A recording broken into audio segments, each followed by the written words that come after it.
सबको नमस्ते। आवाज मिल रही है? प्रणाम सर। नमस्ते नमस्ते प्रणाम। चलिए, तो प्रयास किया जाए एस्टेब्लिशमेंट फाइनेंस पे भी कुछ। पिछले दो बैच इसका भी हम लोग किए हैं, बट मन लायक नहीं है। उसमें बहुत सारी चीजें जैसा होना चाहिए डिस्कस नहीं कर पाए थे। इस बार कोशिश है कि थोड़ी उसकी और, क्योंकि ऐसे हर कोर्स में ही कुछ ना कुछ मॉडिफाई हो ही जाता है अकॉर्डिंग टू फीडबैक, और कुछ अपने हिसाब से भी। तो जो भी हो, ये हम लोग इसमें पर जो टॉपिक पढ़ेंगे तो वो बिल्कुल सटीक है कि एक तो फाइनेंस से रिलेटेड, खास करके फाइनेंस बहुत है। रेलवे फाइनेंस में जाएंगे तो भरे पड़े, बट हमारा जो टॉपिक है वो एसएनपी से रिलेटेड, यानी हमारा जो सिलेबस है एडीएसटी वाली नायर की, तो उसमें ऑलमोस्ट टॉपिक जो हमें पढ़ना है, तो टचअप वही टॉपिक रहेंगे, उससे बाहर हम लोग नहीं जाएंगे। और इसमें हमारा फाइनेंस रूल है, बजट रूल है, लोकेशन है, वर्क प्रोग्राम है, पीडब्ल्यूपी, एडब्ल्यूपी, एक्सपेंडिचर है, control, finance control over store expenditure, finance control, tender के जीसीसी, और जो standard condition of contract SCC होती है, जीसीसी होती है और एससीसी होती है।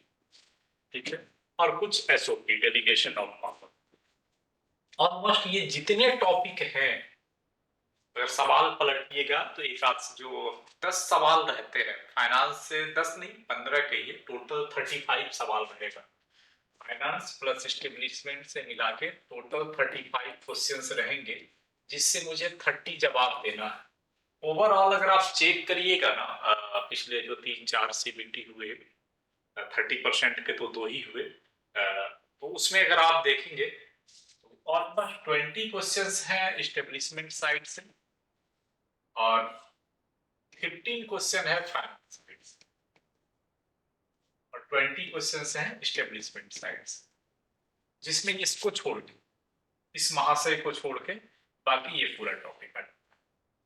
PNM, JCM, PREM, welfare, labour laws, HOER, payment in wage allowance, overtime, pension, service conduct rule, DNA rule, leave pass rule, ये सब मिला इन सब मिला के 20 क्वेश्चंस हो जाते हैं, इधर 15 हो जाते हैं, और जवाब मुझे देना है 35 क्वेश्चंस हो गए, 30 जवाब देना है।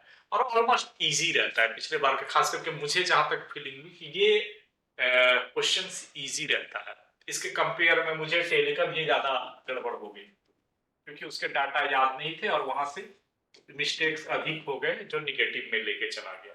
बट ये सब में बहुत सटीक और सिंपल सवाल था। तो ये हो गई, और एक जो हम इसमें इंक्लूड करेंगे ये राजभाषा रूल्स है हमारे पास कि 10% जो टोटल क्वेश्चंस है उसका ऑफिशियल लैंग्वेज पूछा ही जाएगा। टोटल क्वेश्चंस मेरा 150 है, इसका 10% तो 15 क्वेश्चंस ऑफिशियल लैंग्वेज से रहेगा। और इस क्वेश्चन को ऐड करता है वो जो टेक्निक फिजिक्स मैथ पूछता है ना, science plus maths plus GS, इसी में राजभाषा ऑफिशियल ऑफिशियल लैंग्वेज, ये चारों जोड़ देते हैं। ये चारों जोड़ देते हैं, इन तीनों को मिला के 40 क्वेश्चन दे देता है। देयर आर 40 क्वेश्चंस, और इसको दे देता है 15 क्वेश्चंस।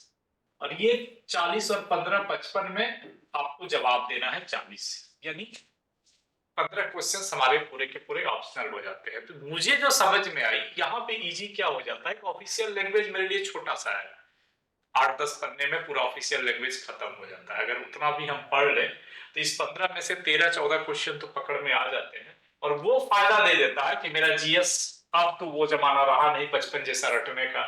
मैथ्स जिनका अच्छा है, जिनका कमजोर है, 2-3-4-5 सवाल पूछ देते हैं, मान के चलिए 5 सवाल, और ये 10th स्टैंडर्ड रहता है। Labour, work, pipe system, time, speed, मतलब एलिमेंट्री टाइप का। 10 सवाल यहाँ से, 5 सवाल यहाँ से, और जीएस लगभग 10 सवाल, तो 10, 5, 15, 15 हो गए। और बाकी ये जो साइंस है इससे ऑलमोस्ट 20 से 25 सवाल, तो टोटल मिला के अगर इन पूरे को लीजिएगा तो ये 40 सवाल ये आ जाते हैं, और 15 सवाल हो गए राजभाषा के। तो इस 40 में से ये 15 बैकअप का काम कर जाता है, और आप 35-40 बना लेंगे मदद टू इसके इस 15 के, तो राजभाषा भी हमारे लिए उतना ही इंपॉर्टेंट हो जाता है, जिसमें से हमारी मैथ, साइंस और जीके पे बहुत मदद की मेहनत की जरूरत को कम कर देता है थोड़ा। तो जो भी हो, ये मेरा मानना है। तो हम लोग अभी शुरू करेंगे इसमें फाइनेंस, उसके साथ हमारा ये पूरा एस्टेब्लिशमेंट रहेगा, और फिर फाइनली राजभाषा के साथ कंक्लूड करेंगे। हमें लगता है ये बैच भी 30 से 35 मिनट क्लास लगभग हो जाएंगे, बिटवीन 30 to 40 क्लास के आसपास, जो हमारा ऑलमोस्ट एग्जाम तक, जून मान के चलिए एग्जाम, मुझे जहां तक लग रहा है काहे कि 26 अप्रैल तक तो बोला है नायर की 70 को क्लियर करिए, उसके बाद फॉर्म, मई स्टार्टिंग फॉर्म, और जून मिडिल या लास्ट में एग्जाम ले लेगा, मुझे जहां तक लगता है। तो उस समय तक में हमारा ये कोर्स ऑलमोस्ट। तो ये तो था समरी आज की पहली क्लास के हिसाब से कि हम लोग क्या पढ़ेंगे। नाउ पहले हम पिछले दो जी, स्टोर रिलेटेड का क्वेश्चन अलग से कोई पार्ट में आता है, स्टोर का जो क्वेश्चन होता है वो फाइनेंस के अंदर आ जाता है, फाइनेंस में ही डाल देता है, वो इसी में डाल देता है। वो आपका जो इंटरेस्ट वगैरह है, इंटरेस्ट स्टोर एंड स्टोर से जो एक दो सवाल इंक्लूड करते हैं वो वहीं से इसी में डाल देते हैं, अलग से कुछ नहीं है। वो इसी 10 में से 10 से 15 मान के चलिए, 10 से 15 जो फाइनेंस रहेगा उसी में से सारे चीज रहेंगे, स्टोर स्टोर भी इसी पे डाल देता है। वो सब भी हम तो लोग कवर कर रहे हैं ना सर, हाँ ये स्टोर भी इसी से। अच्छा, इसमें वर्ड नहीं लिख रहा हूँ मैं क्या, तो वो भी इसी में कवर हो जाएगी। जितने टाइप के स्टोर हैं हमारे पास, नॉर्मल स्टोर और इंप्रेस्ड स्टोर, उसके हिसाब से जो क्वेश्चंस बनते हैं वो भी हम लोग इसी में। एक चीज है, वो जो वर्कशॉप जो होता है सर, वर्कशॉप भी आता है क्या सर अलग से कोई? देखिए, वर्कशॉप को टेक्निकल में डालता है हमारा जो एसएनटी है, जो ऑलमोस्ट 85 क्वेश्चंस, उसमें से 5 से 10 क्वेश्चंस जो है वो वर्कशॉप टाइप के पूछते हैं, उसी में पूछते हैं, चाहे वो लेथ वेथ का कुछ वर्ड हो और नॉर्मली हो। पिछली बार में फर्स्ट बार में शायद लेथ वेथ का कुछ डाया पूछा था। ऐसे नॉर्मली वर्कशॉप के क्वेश्चंस में क्या पूछते हैं, आपका लोकेशन बॉक्स, सिग्नल पोस्ट, या फिर कुछ मेटल का जो एनेलिंग वाला प्रॉपर्टीज वगैरह होता है वहां से, तो वो इसी में से इंक्लूड रहता है। 5 से 10 क्वेश्चन या 4 से 5 क्वेश्चन, वो अलग से नहीं है, उसकी अलग से कुछ नहीं है। और वर्कशॉप के लिए अलग से विशेष कोई मटेरियल भी नहीं है कि वर्कशॉप की आप कोई बहुत बेहतर की तरफ से पढ़ सकते हैं, तैयारी कर सकते हैं, ऐसा कुछ नहीं है। हम लोग का जो टेक्निकल डाटा है वहीं से वर्कशॉप निकल के आ जाते हैं। जैसे लोकेशन बॉक्स की जो थिकनेस पूछ देता है स्टील सीट का 3 mm का, तो दिस इज द आपका ये हो गया जो वर्कशॉप टाइप की क्वेश्चन हो गई। Dia of the earthing greater than 48 mm, या इसका थिकनेस 3 mm का मुझे चाहिए, ये सब ये ऐसा ही पूछ देता है वर्कशॉप टाइप के क्वेश्चन में इन जनरल। पिछले बार कुछ लेथ का नाम भी पूछा था, ध्यान में नहीं आ रहा है मुझे कि किस टाइप के लेथ है वो, डिफरेंट टाइप के लेथ में से एक दो लेथ वाला पूछा था, वो फर्स्ट सीबीटी 30%। मेटल का जो प्रॉपर्टीज है हमारे पास, वो क्या बोलते हैं उसको, एनीलिंग करना या फ्रॉजिंग करना, 2-3 प्रॉपर्टीज आते हैं ना जो हम लोग यूज करते हैं टेंशन बढ़ाने के लिए, कि उसमें थोड़ी सी बहुत ज्यादा हीट में ले गए फिर उसको अचानक से कोल्ड किए तो उसकी जो अंदर की स्ट्रेंथ है बढ़ जाती है। वो कुछ कुछ वर्ड है, वो 2-4 10 टाइप के वर्ड पढ़ लेने से ही काफी हो जाती है, हमें लगता है वर्कशॉप वाला, उससे ज्यादा सवाल और है नहीं।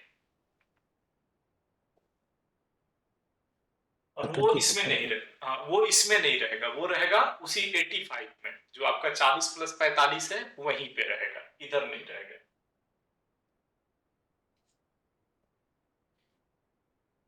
ओके, तो हम लोग पहले हम शुरू करते थे लिव रूल से या राजभाषा से, इस बार मैं फाइनेंस से ही शुरू कर रहा हूँ और राजभाषा में कंक्लूड करूंगा। क्योंकि फाइनेंस लास्ट लास्ट में क्या होता है, जब हम लोग 25-30 क्लास पढ़ लेते हैं ना, तो धीरे धीरे हम लोग की थोड़ी सी स्ट्रेंथ और एनर्जी भी कम होते जाती है, तो उसमें फाइनेंस कमजोर आ जाता है। तो हम इस बार सोचा पहले फाइनेंस ही पढ़ लें, फिर लीव जो इस्टेब्लिशमेंट करके राजभाषा में कंक्लूड करेंगे। फाइनेंस बहुत इंपॉर्टेंट है। मैं जहां तक एक्सट्रैक्ट करने का कोशिश किया हूं, हद से ज्यादा किसी क्वेश्चन छूटे नहीं। फिर भी सलाह देंगे आप लोगों को कि हमारा जो IRSCM है, उसके जो स्टार्टिंग में दिए हुए हैं फाइनेंस से रिलेटेड चीजें 10-20 पन्ने में है, उसको आप लोग भी जरूर पढ़िएगा। मैं भी तो पढ़ता ही हूँ, वहीं से सब लेके आता हूँ या बगल अगल से जहां से जो मिलती है, बट आप लोग भी कोशिश करिएगा पढ़ने का, क्योंकि हमारा SNT से रिलेटेड जो फाइनेंस है उसको IRSCM में एक्सट्रैक्ट कर दिया है। हमारी कोशिश है कि हमारे बहुत सारे जो है हम पे डिपेंडेंट है, इधर उधर से पढ़ नहीं रहे हैं, तो हम कोशिश कर रहे हैं कि सब चीज लेके आ जाए, कुछ छूटे नहीं। फिर भी जिनको मौका मिले IRSCM का भी पलटिएगा जरूर कुछ, क्योंकि उससे फायदा ये होगा कि मान लीजिए मुझसे कुछ छूट गया एक्सट्रैक्ट करने में, तो आप लोगों से बड़ी मदद मिलती है जब आप बता देते हैं कि सर ये भी चीज इसमें जुड़ा हुआ है, या कुछ गलत लिखने में हो गई, कि मैं भी तो कहीं से एक्सट्रैक्ट करके ही लिख रहा हूँ, अपना दिमाग का तो कुछ है नहीं नया चीज। हाँ, अपने दिमाग के हिसाब से सिर्फ आपको डिलीवर करता हूँ, तो वो भी एक बेहतर हो जाती है। तो पेमेंट एंड वेज एक्ट जो है ना रेलवे का, ये 1936 का चल रहा है। पेमेंट एंड वेज एक्ट जो है रेलवे में, ये रेलवे का 1936 का रूल है, एक्ट है। और इस एक्ट के आधार पे रेलवे ने जो रूल बनाया वो 1938 का है, पेमेंट एंड वेज रूल 1938। और उसके साथ में आप लोग देखेंगे कि हम लोग जब भी कोई MB वगैरह फिलअप करते हैं, हमें एक लाइन सर्टिफिकेट लेता है कि लेबर पेमेंट कॉन्ट्रैक्टर ने मिनिमम वेज रूल के आधार पे किया है। तो मिनिमम वेज एक्ट जो है कि किसी लेबर को स्किल्ड, अनस्किल्ड या ओवर स्किल्ड, डिफरेंट टाइप के लेबर कैटेगराइज्ड है, उसकी मिनिमम पेमेंट कितनी होनी है ये सरकार तय करती है। मैक्सिमम क्या होगा अलग बात है, मिनिमम सरकार तय करती है। तो दैट एक्ट इज द 1948। ये इसलिए मैं कोशिश करके लिख देता हूं कि अभी ये भी डायरेक्ट सवाल पूछता है, सवाल का कोई लिमिट नहीं है क्या पूछेगा, ये भी पूछ दे। मिनिमम वेज एक्ट 1948, 1946, 1943, और हम यहाँ पर भी आके गड़बड़ हो जाते। पिछले बार ही मुझे पूछ दिया था रेलवे, हम लोगों को पूछा था कोई रेलवे एक्ट, मैंने 146 लिख दिया था। LC गेट पे जो लिखा रहता है दैट इज रॉन्ग हो गई, 146 होता ही नहीं। तो ये भी डायरेक्ट पूछ देता कि गेट पे कोई गड़बड़ ना करे, इसके लिए शायद कोई सवाल था कि कौन सा रेलवे एक्ट है, अब मैंने 146 लिख दिया। और एक एक क्वेश्चन हम लोगों के लिए बड़ी कीमती होती है। So that data is very important, ये डाटा भी याद रखना हमें जरूरी है।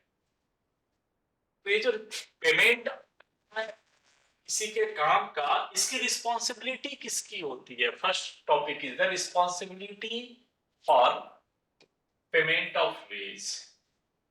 जो व्यक्ति काम करेगा किसी के भी पास, उसको पेमेंट मिला नहीं मिला, मिलना है नहीं मिलना है, ये रिस्पॉन्सिबिलिटी किसकी है? दैट रिस्पॉन्सिबिलिटी जो है एम्प्लॉयर की है, जो नौकरी करवा रहा है, या उसके हिसाब से जो डिप्यूटेड मैनेजर है। Every employer in factories, the person named as the manager of the factory will be responsible for the payment. That is simple. और ध्यान रखिएगा कि हमारा जो क्वेश्चन भी आइए आता है नायर में, वो कहीं से सवाल नहीं उठाता है, जस्ट एकदम सेम टू सेम लाइन डाल देता है, तो as a word that is answer आ जाती है उसमें। तो every employer in factories, the person named as the manager of the factory will be responsible for the payment as per payment and wage act के अनुसार। जैसे होता है ना, अभी के लड़कों का नौकरी लगती है तो वो CTC गिनाता है, साल में 15 लाख 18 लाख। बट नॉर्मली जो एज पर रूल है कि किसी के वर्क का पेमेंट मैक्सिमम कितने दिनों में करना है, that is 1 month, not 1 month. किसी का भी पेमेंट आप पर घंटे कर सकते हैं, पर डे कर सकते हैं, पर वीक कर सकते हैं, पर फोर्टनाइट कर सकते हैं, पर मंथ। किसी को ये नहीं कह सकते हैं कि एवरी 2 मंथ में तुमको पेमेंट देंगे, वो हमारा एक्ट में नहीं कहता है, दैट इज ऑफेंस हो जाती है। सो फिक्सेशन ऑफ जो पेमेंट होगा periods, that is not exceeds 1 month. 1 महीने से अधिक किसी का पेमेंट आप नहीं रोक सकते। Wage shall be payable and no wage period shall exceeds 1 month. That is also a question कि किसी एम्प्लॉय का पेमेंट 1 महीना से अधिक रोक नहीं सकते हैं। कितने दिनों में पेमेंट करना है आपको? Time of payment of ways, कितने दिनों में पेमेंट करना है। सबसे पहला कहता है जिस दिन उसका लास्ट पीरियड है वर्किंग का, wage salary paid on working day within 7 days of the last day of the wage. आपने जितना दिन का वेज पीरियड बना के रखा है, 1 महीने का बना के रखा है 1 to 30, तो 7 तारीख के अंदर पेमेंट कर देना है। फर्स्ट थिंग तो ये है कि जिस दिन उसका वेज पीरियड का डेट है उसके 7 दिनों के अंदर उसको पेमेंट करना है। और दूसरा ये है कि जिस दिन पेमेंट डे आप रखेंगे वो वर्किंग डे होना चाहिए, वो ऑफ डे या छुट्टी डे नहीं होना है। जैसे संडे को मत कहिए कि हम 6 दिन ड्यूटी करो शनिवार तक और संडे को तुम्हारा पेमेंट देंगे, नहीं, वो वर्किंग डे होना है। That is also a rule. जो पेमेंट होगी with in 7 days the last day of the veg period and establishment where 7 days and working days within 7 days of the wage period। ये किसके लिए? जिसके यहाँ employee 1000 से कम है। इफ एम्प्लाई लेस देन 1000, जिस प्लांट में, जिस कंपनी में 1000 या उससे कम एम्प्लाई है और वहां पे जो आपने वेज पीरियड फिक्स करके रखे हैं 7 days, 15 days, 1 month, normally 1 month ही रहता है, 1 month, तो उसके 7 दिन के अंदर उसको वर्किंग डे में पेमेंट करना है। बट एम्प्लाई मोर देन 1000, अगर एम्प्लाई मोर देन 1000 तो उसको 10 दिन के अंदर करना। तो that is also 2 question, 3 question इसमें आ गए कि पेमेंट वर्किंग डे में होना है, दूसरा जिस दिन उसका वेज पीरियड है उसके 1 सप्ताह के अंदर होना है अगर एम्प्लाई 1000 से कम है, और मोर देन 1000 है तो उसकी जो पेमेंट है वो 10 दिन के अंदर हो जाना है। मतलब 10 दिन के पार नहीं होना है, before the expiry of the 10 day। If any person is terminated or by or on behalf of the employer, एक यहाँ पे रूल्स और भी कहती है कि एम्प्लॉयर के द्वारा किसी को नौकरी से भगाया जा रहा है। सिंपल लैंग्वेज में हमारे यहाँ कहिए फोर्सली रिटायरमेंट।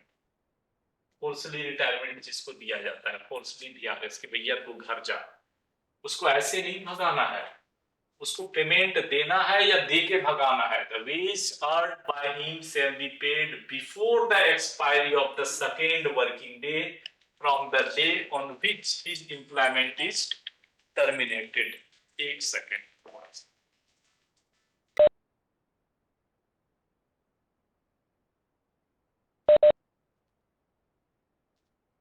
तो कहता है कि अगर किसी को आप नौकरी से भगा रहे हैं, नौकरी से हटा रहे हैं, तो उसका जो अर्न पैसा है, जो भी पैसा वो उस दिन तक कमाया जिस दिन उसको टर्मिनेट किया जा रहा है, उसको next day expiry of the second day के पहले सारा पेमेंट सेटलमेंट कर दे। जिस एम्प्लॉय को टर्मिनेट किया जा रहा है उसकी जो भी अर्निंग्स हैं उसको नेक्स्ट जो वर्किंग डे है उसकी एक्सपायरी से पहले आपको पेमेंट कर दे। That is also a question.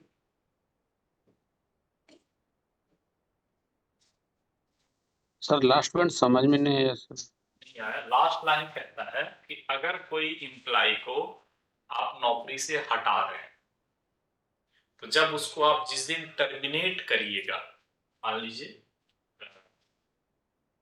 10 तारीख या 12 तारीख को आप उसको बोल रहे हैं कि कल से तुम्हारी नौकरी नहीं है, 13 को वो नहीं नौकरी करेगा, 12 को आप उसको नौकरी से टर्मिनेट कर दिए, देन 1 तारीख से 12 तारीख का जो भी पैसा उसका बनता है उसको 13 तारीख यानी नेक्स्ट वर्किंग डे, अगर 13 को कोई हॉलीडे है, रेस्ट डे है, छुट्टी डे है, अलग बात है, बट नेक्स्ट वर्किंग डे के एक्सपायरी से पहले, नेक्स्ट वर्किंग डे का एक्सपायरी से पहले इसको यहाँ पे फुल पेमेंट कर देना है। जो भी उसका वेज बचा हुआ है वो कर देना है। जो पैसा वो कमा के आपके पास रखा हुआ है, जो उसकी ड्यू बनती है वो उसको दे देना है।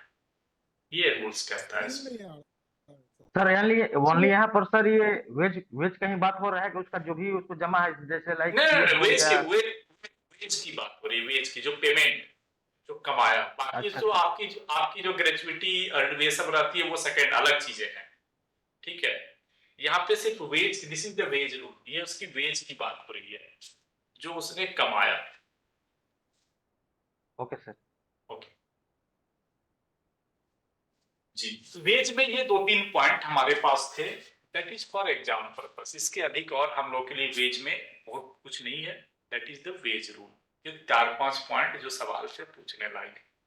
नाउ हमारा जो मोस्ट इंपॉर्टेंट टॉपिक है that is the budget estimate and expenditure. Budget ही सबसे बेहतर टॉपिक है और मैक्सिमम क्वेश्चंस यहीं से रहते हैं, बजट से और एसओपी से, बजट से और एसओपी। ये जो 10 क्वेश्चन फाइनेंस पूछ रहा है ना, तो 6 से 7 क्वेश्चन, 15 पूछ रहा है ना, तो 10 से 11 क्वेश्चन आपके बजट और एसओपी से ही रहेगा, ये पक्का है। नॉर्मली इससे बेसी सवाल यही से, मतलब जो भी सवाल आप पलट के देखेंगे इसी 2 से लेके आता है, बाकी जितने हैं उससे 2-3 सवाल है। इस पे पूरा फोकस करना है कि मेरा बजट, एक्सपेंडिचर और एसओपी।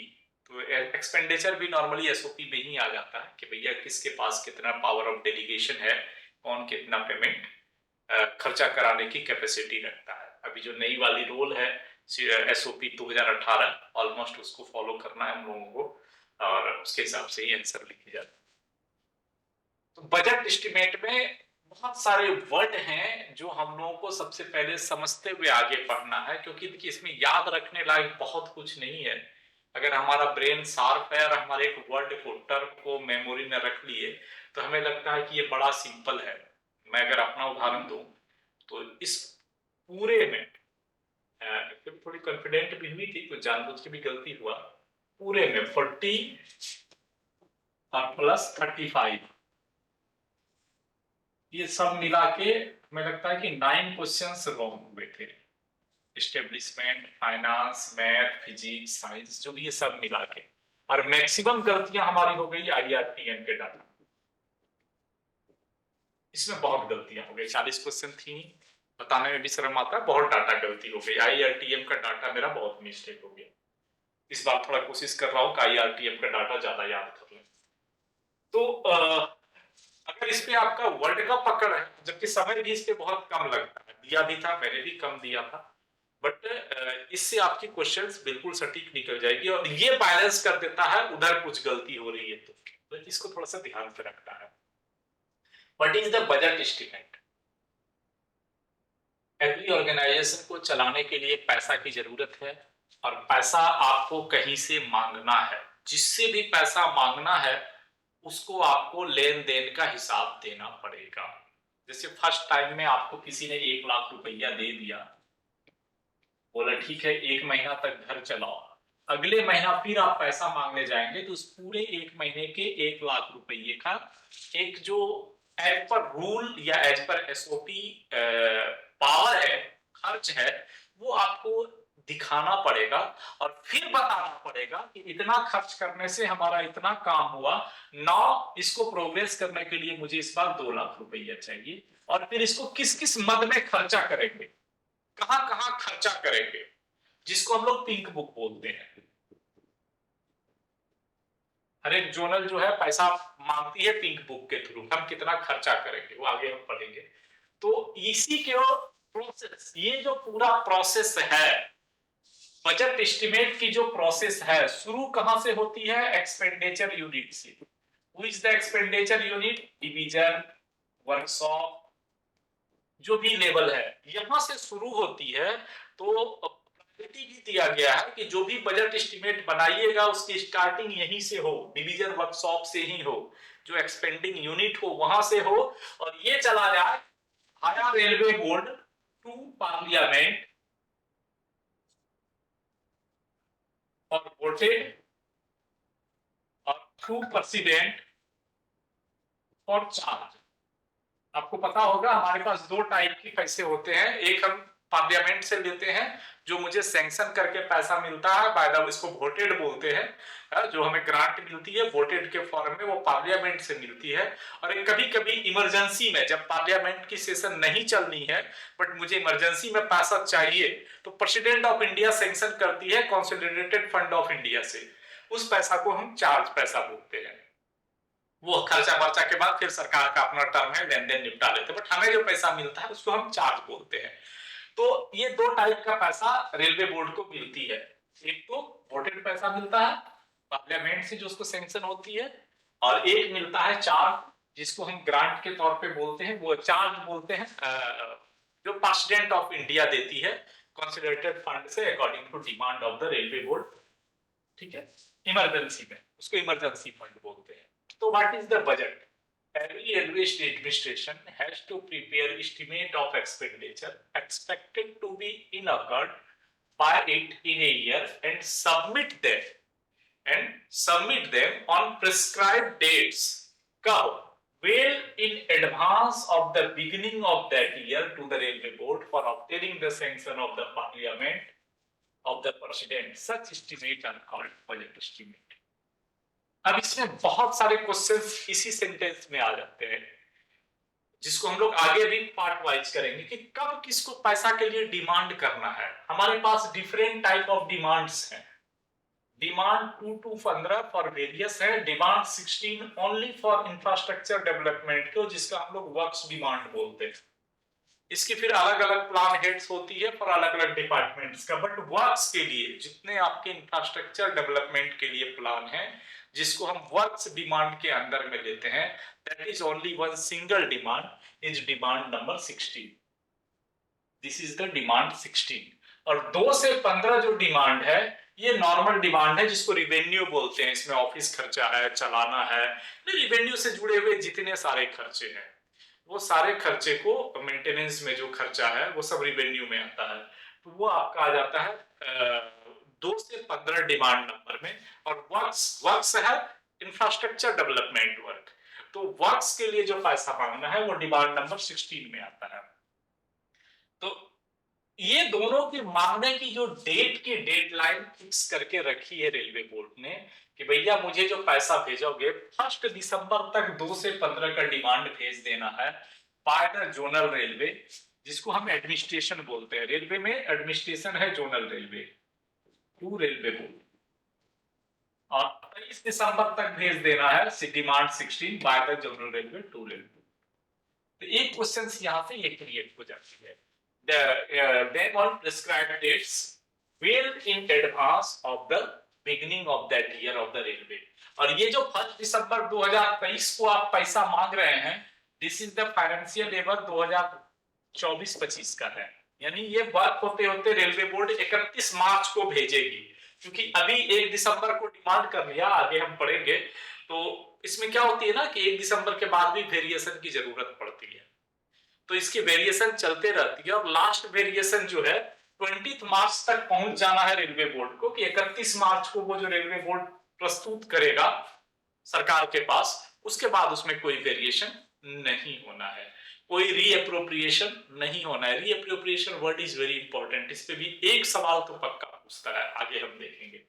तो that is the budget estimate कि every railway administration has to prepare estimate of expenditure expected, कितना कर सकते हैं, to be incurred by the year and submit them to prescribed date well in advance of the beginning of that year to the railway board for obtaining sanction of the parliament or the president.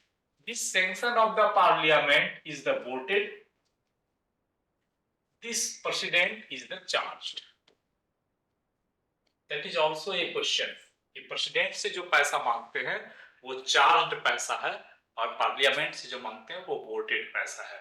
ये पैसा सरकार sanction करके देती है, और ये president of India के पास power है कि जो कंसोलिडेटेड फंड ऑफ इंडिया पड़ा हुआ है उसके अंदर में, वहां से पैसा वो सैंक्शन कर सकती है। ओके,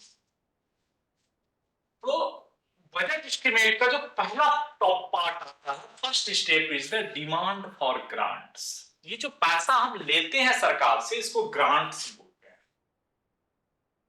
सर टू बी इनक्योर मतलब क्या है? टू बी इनक्योर कहां वर्ड पढ़े? To be incurred by, expected to be incurred by it in a year.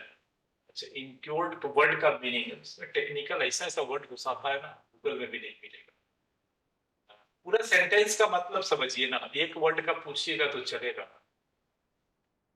Every railway administration has to prepare estimate of expenditure expected to be incurred by it in a year। मतलब जो मैं समझ रहा हूँ कि railway administration को prepare कर रहा है कि इस साल आप कितना खर्चा करेंगे, आपका खर्चा कितना है, और वो सबमिट करना है prescribed dates well in advance beginning of that year to the railway board. और फिर जैसे हम एग्जांपल के तौर पे मान के चलते हैं, अभी मार्च आएगा 2024-25, हमारा जोन है एससीआर।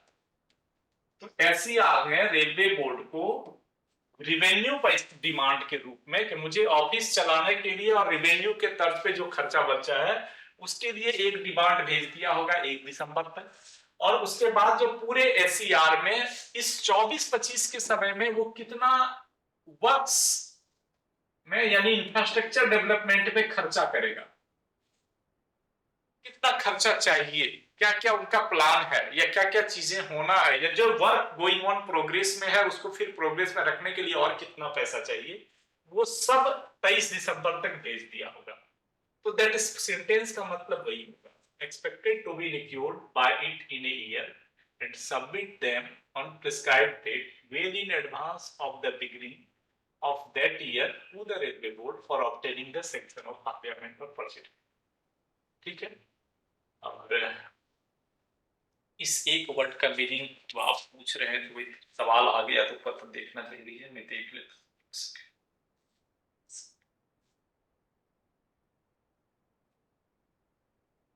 अच्छा, इस वर्ड का मतलब होता है व्यय किया गया, व्यय किया गया। ठीक है, व्यय किया गया जो मैं आपको हिंदी में समझाया अभी पहले एग्जांपल के तौर पे कि आप 1 लाख रुपया आपको मिल गया था और अगले बार आप 2 लाख मांगने जा रहे हैं, इस 1 लाख का हिसाब दीजिएगा ना, आपसे जो 1 लाख लिए थे इसका क्या करना है। तो जो एस्टिमेट वो देगा कि खर्चा के हिसाब से इस साल जो खर्चा हुआ है उसके हिसाब से मुझे अगला फल कितना पैसा चाहिए। इस साल मैं 1 लाख रुपया खर्चा किया हूं, अब इस वर्क को आगे बढ़ाने या नया वर्क करने मुझे इस साल कितना पैसा चाहिए, तो कितना पैसा खर्चा किया गया उसके एवज के आधार पे अगले साल के लिए उनसे डिमांड करना है। तो दिस वर्ड इनक्यूर्ड मतलब व्यय किया गया, कितना खर्च किया गया, फाइनेंस के इंग्लिश वर्ड है। ठीक है sir. Next things, demand for grants on the basis of the budget estimate। अब ये जो बजट एस्टिमेट आपने भेजा रेलवे बोर्ड को, received from the various railway administrations, यहाँ पे रेलवे एडमिनिस्ट्रेशंस होती है जोनल रेलवे, ध्यान रखिएगा, zonal railway, head is the GM. Railway administration word जहां पे आ जाए आपके फाइनेंस में, रेलवे, इनका माइक ऑन है, रेलवे एडमिनिस्ट्रेशन वर्ड जब आ जाए आपके फाइनेंस में तो आप ये समझिए कि वहां पे वो जीएम को बोला जा रहा है। ठीक है, यानी जीएम के बारे में कुछ बात हो रही है। तो railway administration and other spending units, other spending units में कौन आते हैं, नॉर्मली वर्कशॉप्स, जिसका हेड होता है सीडब्ल्यूएम, नॉर्मली वर्कशॉप अपना एस्टिमेट अपने हिसाब से भेजती है। ठीक है, जैसे सीएओ है आपका, जो वर्क्स वाले इधर से आते हैं, जिसको कि कंस्ट्रक्शन यूनिट की, तो बहुत सारे स्पेंडिंग यूनिट्स और भी अलग अलग आते हैं। तो that is the other spending units. The railway board prepare the demand for grants, उन सारे डिमांड को मिलाकर, रेलवे बोर्ड ऐसा तो नहीं होगा ना कि साउथ ईस्टर्न इतना मांगा है, ये इतना मांगा है, वो सबको मिक्स करके सारे जोनल रेलवे को एक डिमांड ऑफ ग्रांट्स बनाता है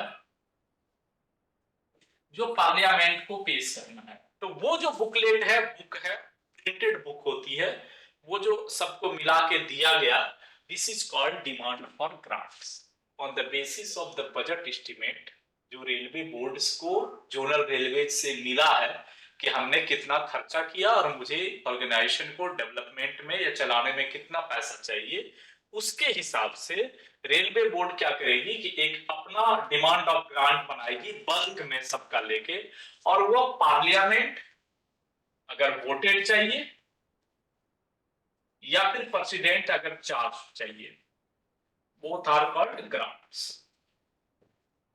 तो इस ग्रांट्स को लेने के लिए वो पार्लियामेंट के सामने या प्रेसिडेंट के सामने भेजेगा कि आप मुझे सैंक्शन करिए, मुझे इतना पैसा चाहिए ऑर्गेनाइजेशन को चलाने के लिए।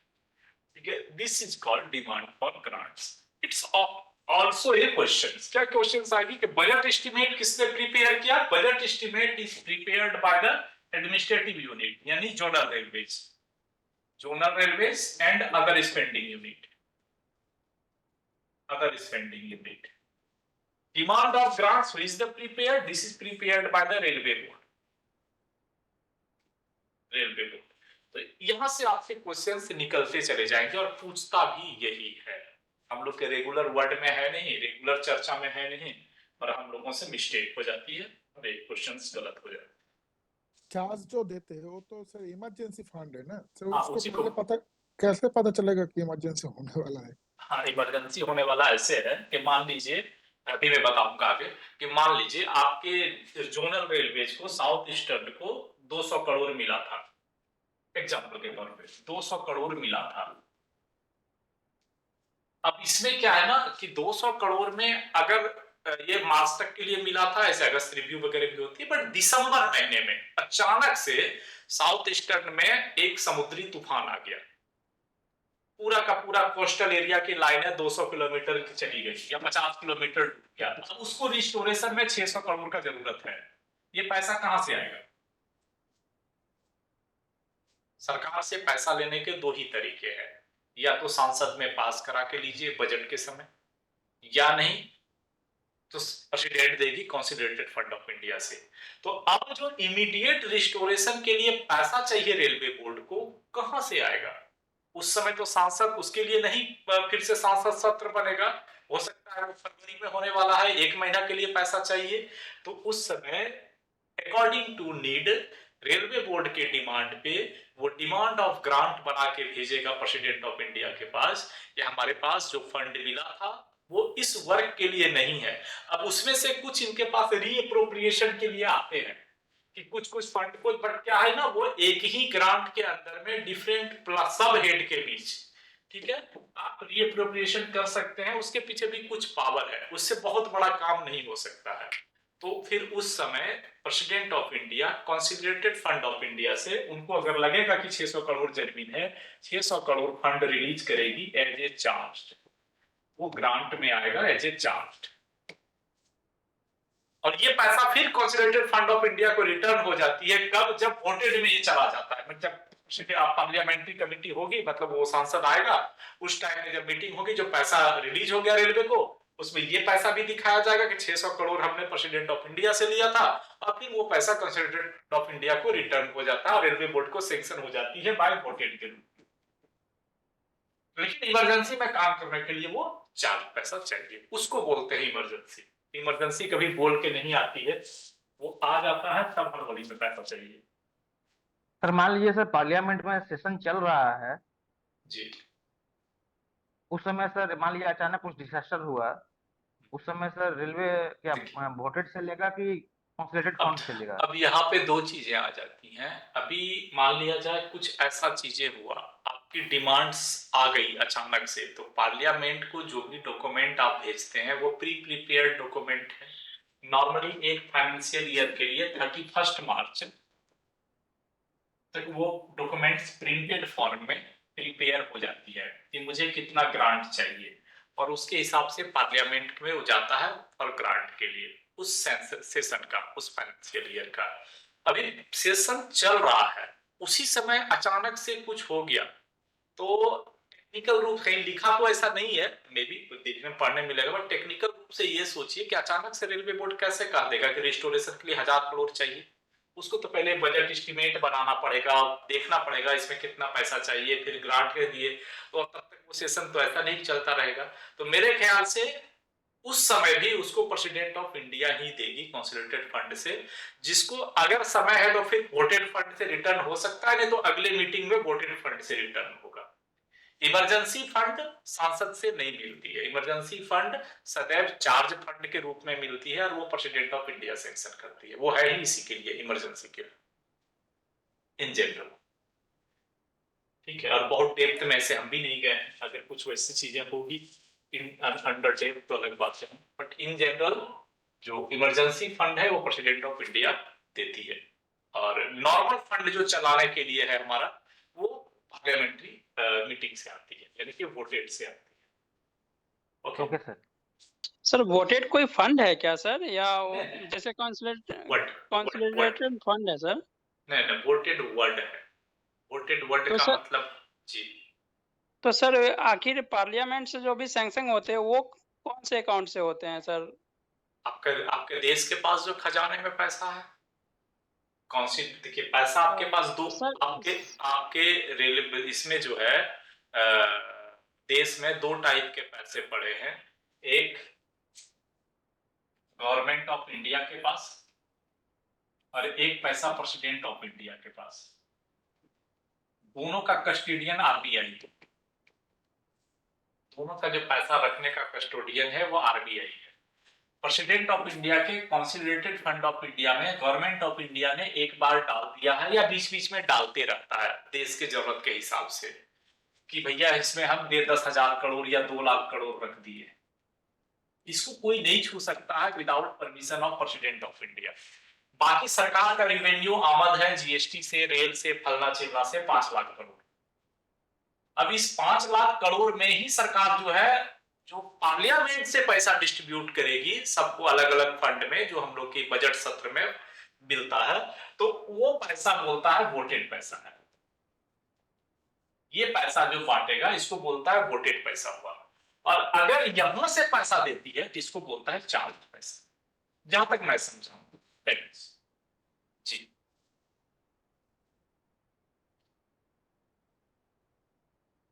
एनीवन अगर इसके बारे में और किन्हीं को थोड़ी बहुत जानकारी हो तो क्लियर कर सकते हैं।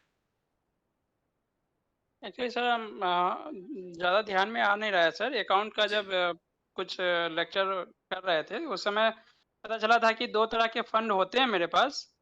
एक को शायद कंटीजेंसी बोलते हैं, एक को कंसोलिडेटेड बोलते हैं। हाँ तो वही मैं सोच रहा था कि यदि जो प्रेसिडेंट से पैसा आते हैं वो कंसोलिडेटेड अकाउंट से आते हैं, बिल्कुल। तो फिर उस तरीके से इनका जो पार्लियामेंट से अच्छा, आते आप हैं उस कह रहे हैं अकाउंट ये में वाला, क्या अब बोलते ये हैं? वाला कौन सा अकाउंट है, आप ये कह रहे हैं? Yes sir, yes sir, yes अच्छा, सर। अब चलिए देखूंगा इस वर्ड को, वो अकाउंट वाले वर्ड को क्या बोलते हैं। नजर तो कहते हैं वही कंटीजेंसी ही फंड होगा, कंटीजेंसी फंड ऑफ इंडिया, या फिर इसमें और भी कुछ फंड हो गए। अकाउंट्स में बहुत अधिक अंदर नहीं किया, जरूरत नहीं है उतना, बट होगा तो जरूर कुछ नाम, क्योंकि देखिए गवर्नमेंट ऑफ इंडिया के पास भी जो पैसा होगा वो डिफरेंट फंड में होंगे, कंटीजेंसी फंड होगा या और भी कुछ फंड होगा, वहां से किससे किस में जाना है, तो दैट इज और डेप्थ, अकाउंट्स के आप और डेप्थ में जा रहे हैं, दैट इज, वो तो बच्चा है जितना नॉलेज होना चाहिए, बट मैं इस बारे पे गया नहीं, देख लेंगे जब कहीं नजर आएगा तो। मेरे पास मेरा जो जानकारी है इतना है कि हमारे पास दो टाइप के फंड होते हैं, एक का मालिक प्रेसिडेंट ऑफ इंडिया, एक का मालिक government of India. Government of India से कोई पैसा लेना है तो आपको वोटेड में जाना पड़ेगा, यानी प्रेसिडेंट पार्लियामेंट्री में वोट कराकर या बजट ग्रांट कराकर जो मिलेगा तब मिलेगा, और बिना कोई प्रोसेस का डायरेक्ट आपको पैसा इमरजेंसी में लेना है तो वो पैसा प्रेसिडेंट ऑफ इंडिया दे सकती है after approval, that is charge पैसा। और दोनों पैसा का जो कस्टोडियन है वो आपका रिजर्व बैंक ऑफ इंडिया है। अभी तक में ऑलमोस्ट इतने की जानकारी मैंने, जो भी हो फिर धीरे धीरे और कुछ आएगा तो देखेंगे। ओके, 19 हो गया ना, चलिए आज के लिए इतना ही रखते हैं, स्क्रीनशॉट रख लीजिए, बाद में मैं शेयर भी कर दूंगा। कोशिश करेंगे जितना चीज हो आ जाए कि हम लोग का एग्जाम में छूटे नहीं कुछ, बाकी प्रयास ही कर सकते हैं। सर इसका वीडियो सर शेयर कर दीजिएगा कुछ। वीडियो तो कर ही देंगे, वीडियो तो हर रोज रात को मिल जाएगी, और ये स्क्रीनशॉट भी मैं कर दूंगा, बट बल्क में करेंगे तो 2-3 क्लास होने के बाद। अभी फिलहाल आप लोग पढ़ने के ले सकते हैं थोड़ा बहुत, और वीडियो हर रोज रात को शेयर करेंगे, और वो रहेगा आपके एग्जाम तक, जब तक एग्जाम चलेंगे तब तक वीडियो आपके पास एक्सेस रहेगा। आपका अगला वाला पेज थोड़ा दीजिए ना, और लिस्ट सिलेबस।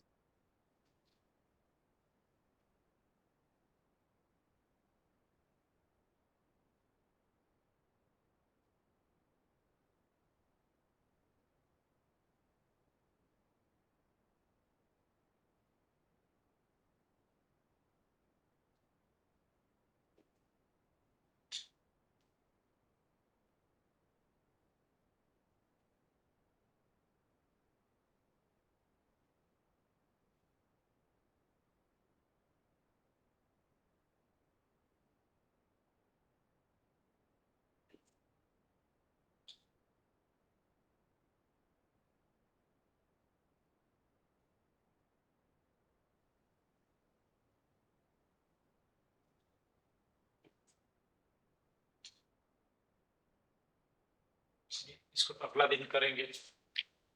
बाकी आज के लिए शुभ रात्रि।